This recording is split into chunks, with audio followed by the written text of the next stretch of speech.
So I lift my eyes unto the hills. I lift my eyes unto the hills. From where will my help come? Anybody been to Israel? Anybody been to Israel? The temple in Jerusalem is on a mount, and Jerusalem itself is on the top of the hill.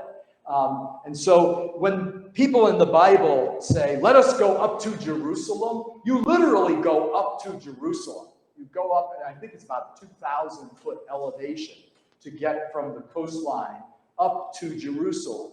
And so you go up to Jerusalem, and then when you're in Jerusalem, you go up to the Temple Mount, where the temple of God was. And so I lift my eyes unto the hills could have referred to the geographical movement of going from the flatlands up to Jerusalem to the hills and then to the mount, the hill on which the temple resided. And so I lift my eyes unto the hills. From where will my help come? Some scholars think that this, in fact, was a benediction for pilgrims as they were leaving, because those first two verses are the people speaking. I lift my eyes to the hills. From where will my help come? My help comes from the Lord who made heaven and earth. And then it turns to, he will not let your foot be moved. He who keeps you will not slumber. He who keeps Israel will neither slumber nor sleep. So it's almost the people Christ making the kind of liturgical question of, I lift my eyes, where am I going to get my help for life? And the response being, the Lord, God, the one you came to worship, the one that you put this effort into getting to worship and praise and sacrifice toward.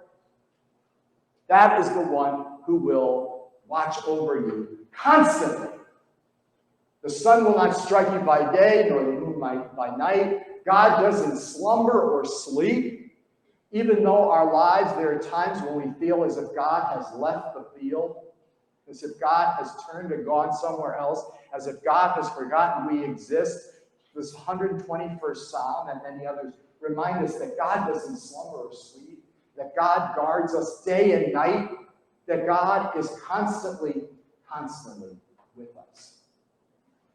So though there's a geographical thing that goes on in this psalm, it also could be talking about those moments in our lives when we do feel as if God has left, when we feel as if we are in a mighty battle with God. And the other reading for this morning, which comes an alternate reading actually, and one of my favorite stories from the Old Testament, is Jacob. Good old Jacob, twin brother of Esau. Jacob, whose name means the one who supplants or overthrows, or the trickster.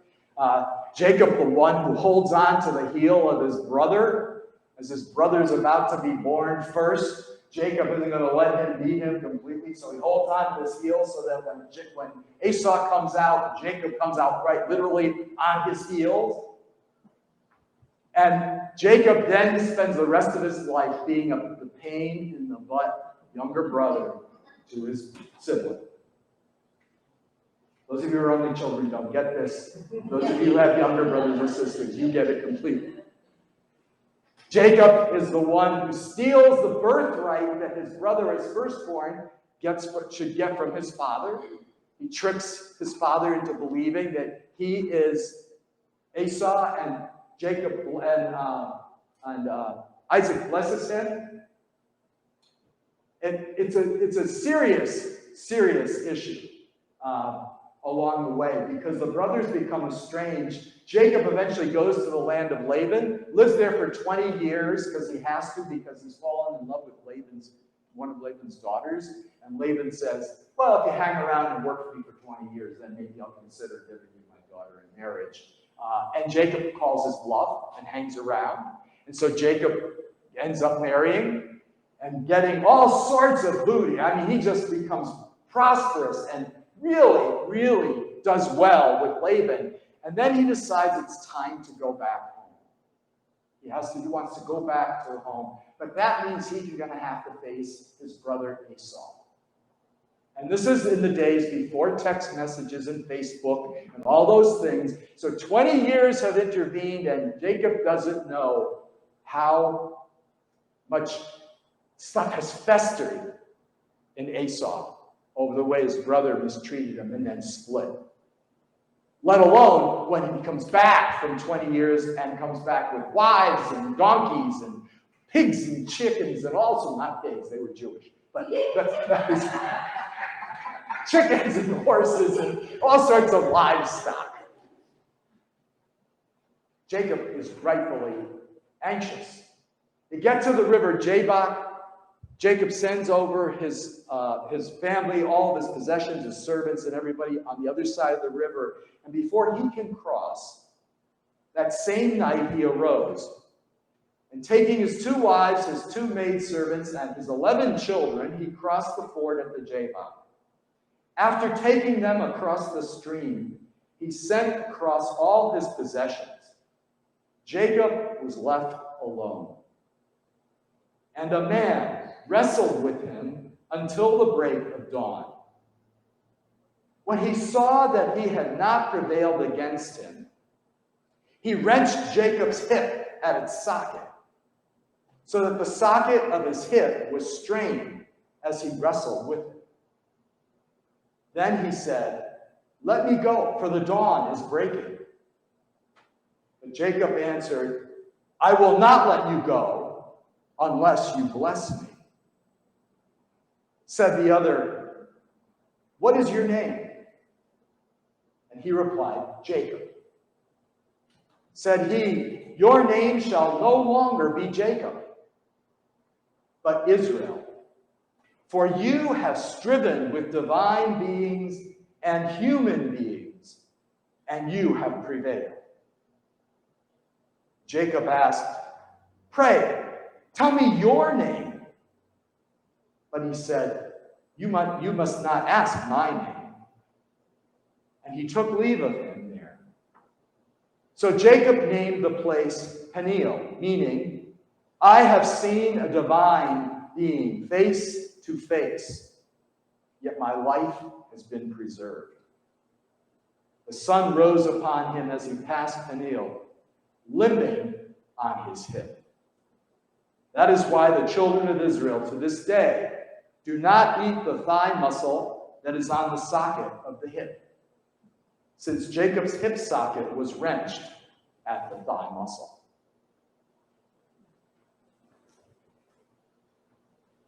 It could be that when you are approaching the temple in Jerusalem and you say, "I lift my eyes into the hills, from where will my help come?" The hills that you could be talking about are the hills of life, the struggles of life, the challenges in our lives. Those moments when we are overcome by what life hands us. Those moments when we sometimes have no one else but to call out to but God. And sometimes, if you're like me, when you're all done with the struggles of life, and you've screamed and hollered, and you've railed, and you've shaken your fist, and you know, the Bible is not shy about talking to God like your very best friend, which means sometimes you get really, really, really angry. The Bible does not say there's anything wrong with that. The Bible gives us numerous examples of people who rail against God. Read Job.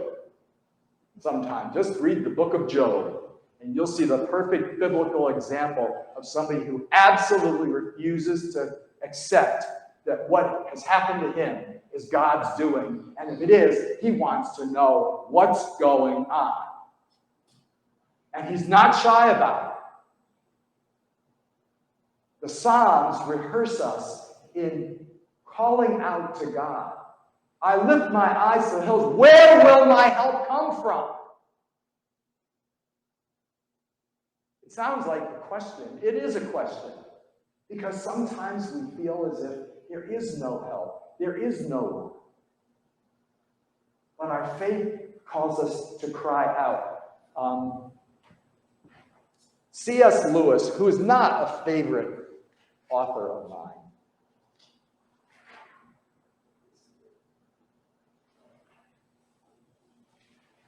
wrote a book called A Grief Observed. If you've read, you may have read it. I mean, I read it back in seminary, so we're talking 40 years ago, and I can't remember what I ate for breakfast this morning. But John Claypool summarizes A Grief Observed, where C.S. Lewis, and he writes this little summary of it. It begins with a shrill expression of religious disillusionment, as one will find anywhere. And this is right after the death of his wife. Immediately following the tearing experience of grief, Lewis rages against God as if he had been sold a bill of goods. A belief that God was good and God only gave you good, and if you were good, you only got good. C.S. Lewis, like Job, feels as if he had been sold a bill of goods or given a promise that had not been kept. However, as Lewis perseveres in his struggle, much like Jacob and his mysterious one-night adversary, a subtle shift of perspective begins to emerge. Lewis entertains the possibility that perhaps his anguish was rooted in the expectations he had constructed ahead of time of what God would do in the valley of the shadow of loss, rather than what had actually occurred. Once he cleaned the lenses of his own perceiving, then what had in fact happened revealed the subtle fingerprints of the divine. And the volume ends on a much more positive note than the one on which it began.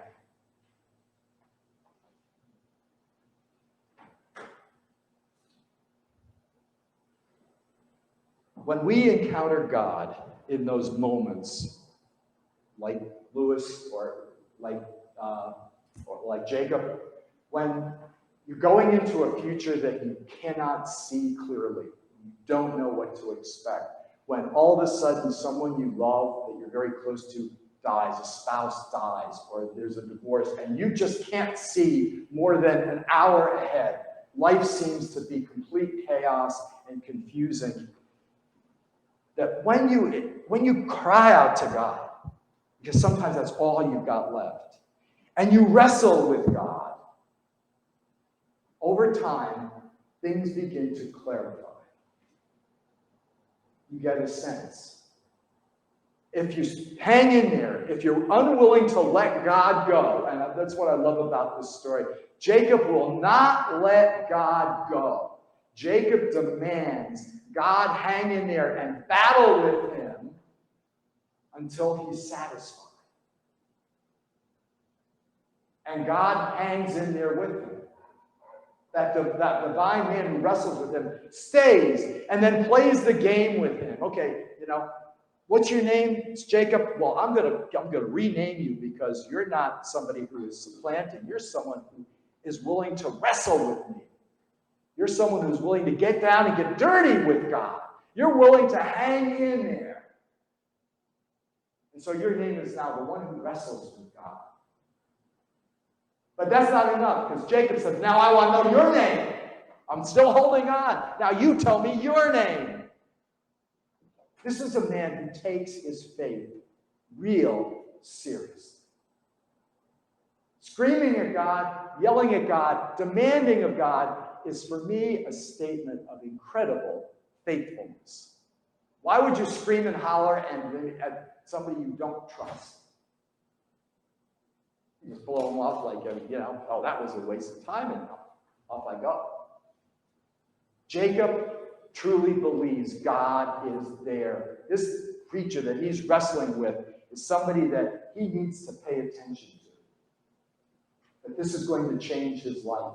And his life is changed because he leaves the field with a limp.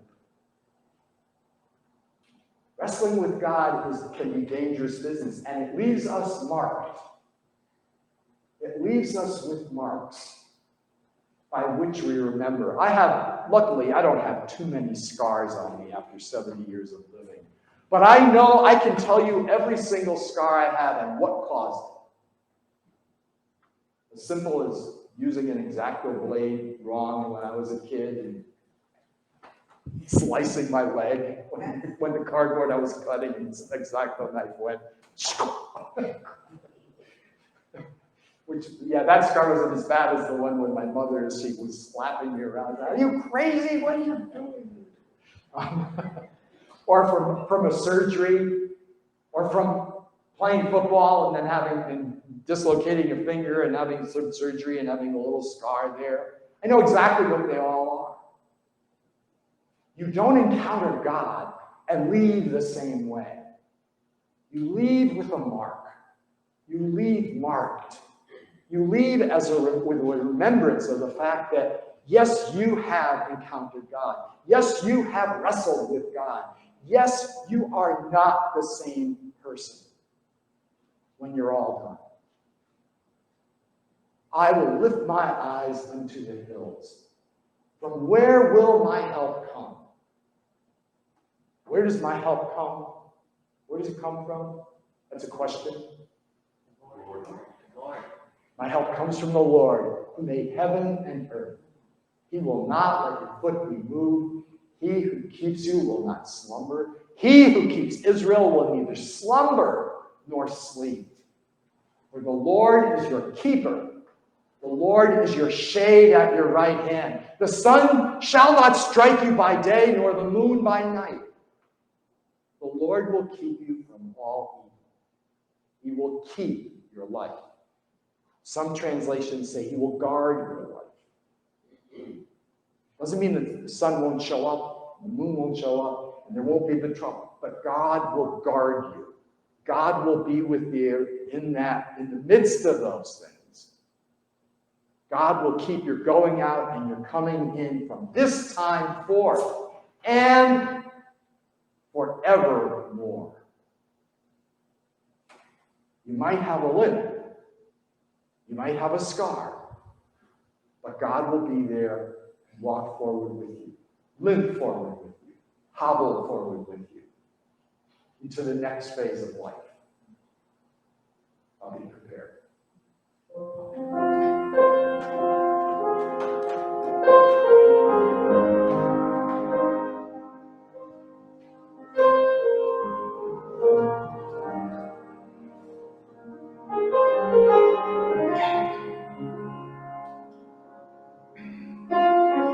Here I am, down on my knees again, surrendering all, surrendering all. Find me here, Lord, as you draw me near, desperate for you. Desperate for you, and I surrender.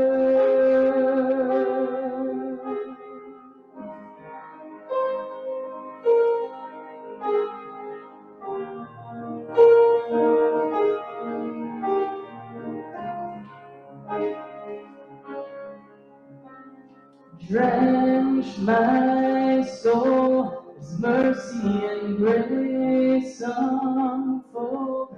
I hunger and thirst. I hunger and thirst. With arms stretched wide, I know you hear me cry. Speak to me now. Speak to me now, and I surrender, I surrender. I want to know you more, I want to know you more.